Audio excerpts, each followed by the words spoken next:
At the age of 78, having already reached the pinnacle of her career with 2 Academy Awards, Sally Field has nothing left to lose and nothing left to hide. In a deeply revealing conversation with Vanity Fair and through the painful pages of her memoir In Pieces, she chose to confront the ghosts that had haunted her for more than half a century. This is not the story of a Hollywood star's glamour, but the journey of a woman forced to fight for her place within an empire dominated by powerful men. For decades, the public knew only the sweet and successful Sally Field. Yet behind that image stood a woman who had loved, feared, and carried a suffocating sense of resentment toward the men whom Hollywood had long celebrated as legends. She decided to speak out not as an act of revenge, but as a way to free herself from the burden of long-held secrets. Sally exposed the darker corners of her life, where directors, co-stars, and the men closest to her had used their power to silence a female artist. Every chapter of her life was a wound, and her decision to write those stories down became one of the bravest acts a woman could undertake after years of being diminished and disregarded. She was not merely telling her own story, she was exposing the toxicity of an era shaped by male dominance, where a woman's beauty and talent were often treated as possessions to be controlled. And among all the faces that passed through her life, there was one name for whom she once felt deep affection, yet who also caused her some of the deepest pain: Burt Reynolds. If Hollywood was a grand stage, then the 5-year relationship between Sally Field and Burt Reynolds was a tragedy that unfolded behind the dressing room door, far beyond the reach of the spotlight. They met on the set of Smokey and the Bandit in 1977, and to the public they appeared to be the golden couple of their generation. For Sally, however, those years became a lesson in how to survive beneath the shadow of a man who measured love through power and control. At that time, Burt Reynolds was an icon, the embodiment of the American leading man. Yet that very status became a tool of control. Throughout his career, Burt never wanted the woman beside him to shine more brightly than he did. When Sally was offered the role of a lifetime in Norma Ray, a performance that would later earn her an Academy Award, Burt did not support her. He saw it as a threat. His jealousy ran so deep that when Sally achieved her greatest triumph at the 1980 Academy Awards ceremony, he refused to attend. He did not want to stand there and watch the woman he loved receive the praise that he believed should have belonged to him. For Sally, those years were filled with emotional turmoil. She felt like a bird trapped inside a golden cage, where every achievement was overshadowed by the enormous ego of the man beside her. The control extended beyond words and seeped into every aspect of her life. Even decades after their separation, the fear remained so powerful that Sally admitted she was afraid Burt would one day read her memoir. She feared his anger and feared that his shadow still possessed the power to make her tremble.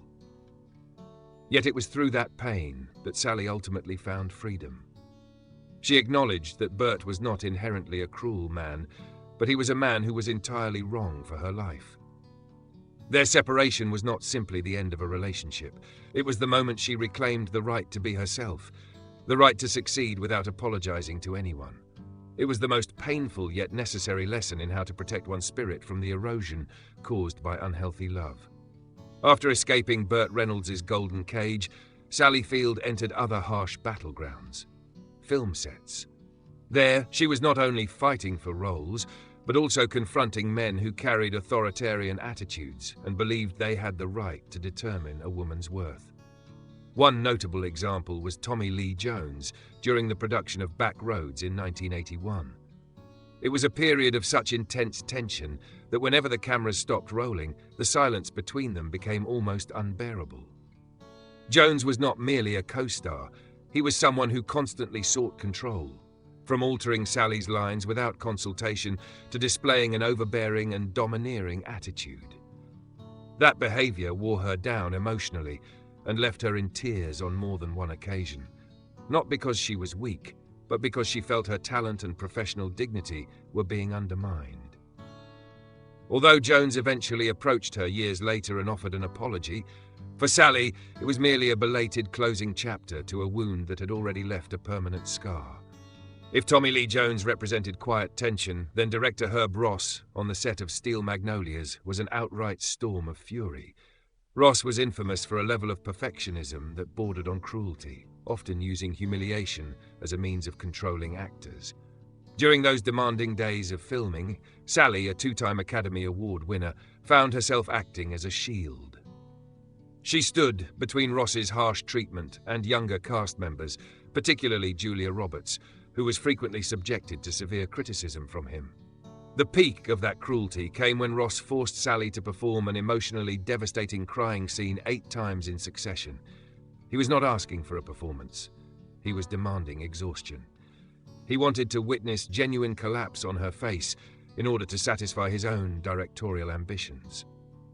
It became the film that drained her more completely than any other in her career, proving that even a celebrated star could still find herself struggling against men who treated power as permission to be ruthless. Her experiences with Jones and Ross were not merely unpleasant memories from film sets. They were reflections of an era in which women's voices were often pushed aside by the arrogance of male authority.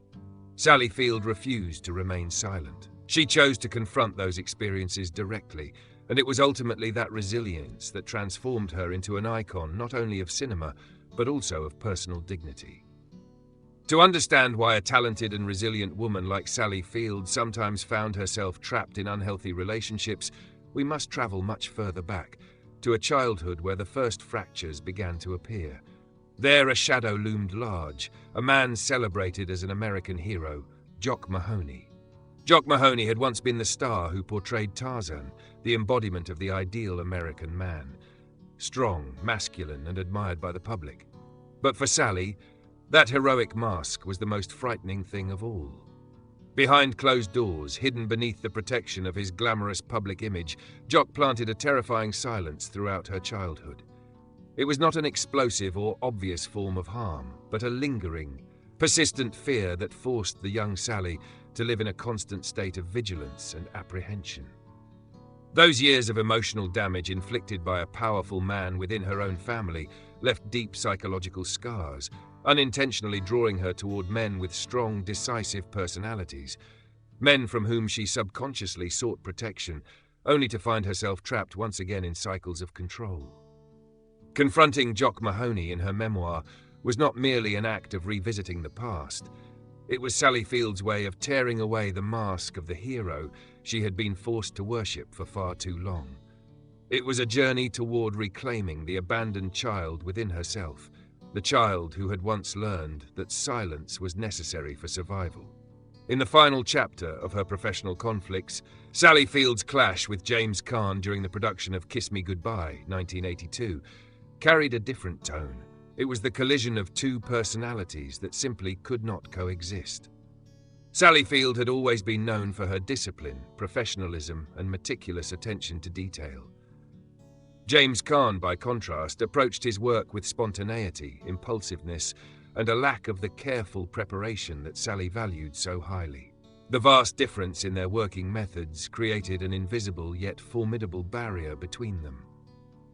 The tension became so severe that they barely spoke to each other outside of their scripted dialogue. In fact, to prevent the conflict from escalating and disrupting production, the director reportedly arranged for the two lead actors to have lunch in separate rooms. This distance was not resolved through dramatic confrontations, but instead persisted as a cold silence throughout their collaboration.